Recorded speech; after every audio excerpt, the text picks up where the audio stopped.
Alors, je voudrais vous parler de Cérès. Cérès, c'est une planète naine, comme on dit maintenant. C'est de loin l'astéroïde le plus important.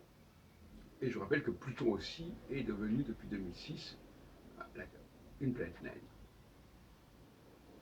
Bon, alors, moi j'ai beaucoup de sympathie pour Cérès, parce que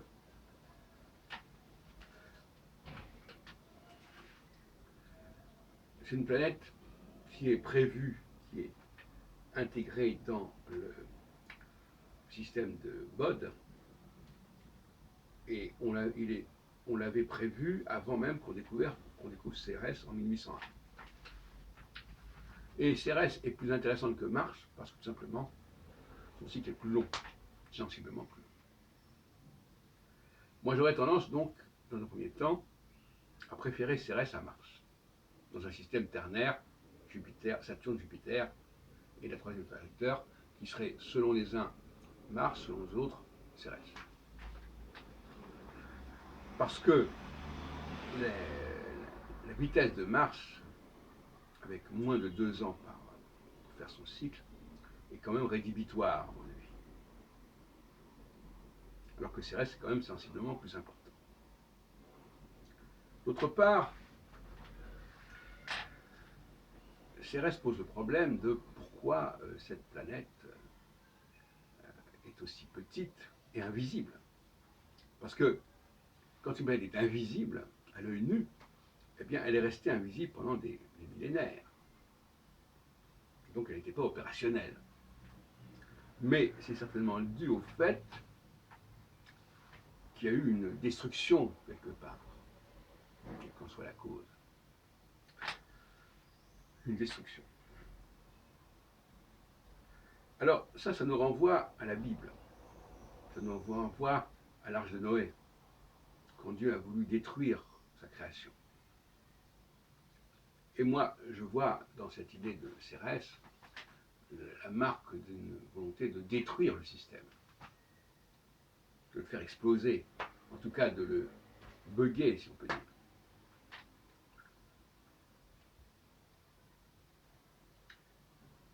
Il y a malgré tout une objection à cela.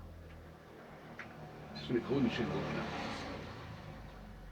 Michel Gauquelin, il y a une bonne soixantaine d'années, a montré que Mars, à la naissance des sportifs notamment, était une planète présente, récurrente, au-delà de la probabilité. Alors il n'a pas travaillé sur Cérès, ça c'est un fait. Et d'ailleurs je ne sais pas si on peut travailler sur Cérès, puisque Cérès, est-ce qu'il est exactement là où il devrait être pour être signifiant? Et est-ce que nous captons Cérès nous-mêmes pour en dépendre? Est-ce que le fait qu'il soit invisible nous empêche de le capter? Alors il y a plusieurs hypothèses. L'une d'entre elles voudrait que peut-être, lors de la disparition de Cérès, l'humanité se soit branchée sur Mars, ait été branchée sur Mars. C'est-à-dire qu'il y a eu, en fin de compte, un traumatisme, une destruction, et puis après, on a essayé de réparer, de rétablir, reconnecter, et puisqu'il y avait Mars qui était là, on a pris Mars à la place de Cérès. Voilà l'hypothèse que je présente. Alors vous me direz, mais qui est-ce qui a fait ceci, qui est-ce qui a fait cela? Alors là, on est un peu dans la science-fiction, mais moi je ne suis pas contre la science-fiction. Et j'ai revu récemment le film Prometheus de Ridley Scott, avec nos amis Rapace et Schumacher notamment.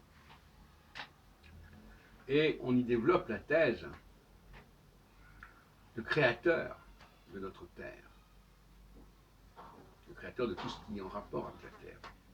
Alors eux, ils n'ont pas de rapport avec l'astrologie, donc ils ne vont pas dire ils ont installé un système qui fait que nous-mêmes, notre mode de fonctionnement, notre temporalité serait lié aux planètes. C'est un peu dommage, parce que parler d'un système solaire, parler d'un tout un système, pour que ça ne donne rien, pour que ça ne corresponde à rien, c'est pas très intéressant, et c'est pas très ergonomique. Effectivement, si un système solaire, c'est parce que ça a de l'importance. Et seuls les astrologues peuvent trouver de l'importance à ce système solaire au niveau de notre vécu, de notre histoire. Je ne parle pas au niveau des astronomes qui ont étudié les gravitations, etc. Mais l'astrologie est la seule discipline qui permet de donner du sens à l'existence du système solaire, au regard de notre humanité et d'un point de vue théologique.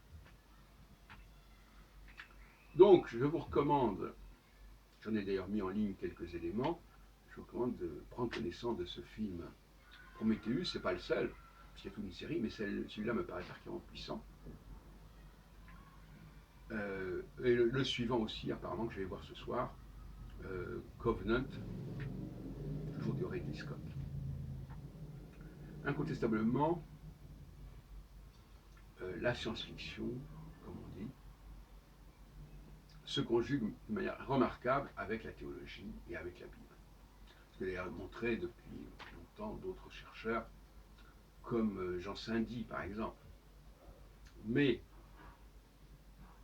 l'idée de créateur qui viendrait d'une autre galaxie, d'un autre monde stellaire, planétaro-stellaire, me paraît extrêmement probable. Et l'astrologie va dans ce sens.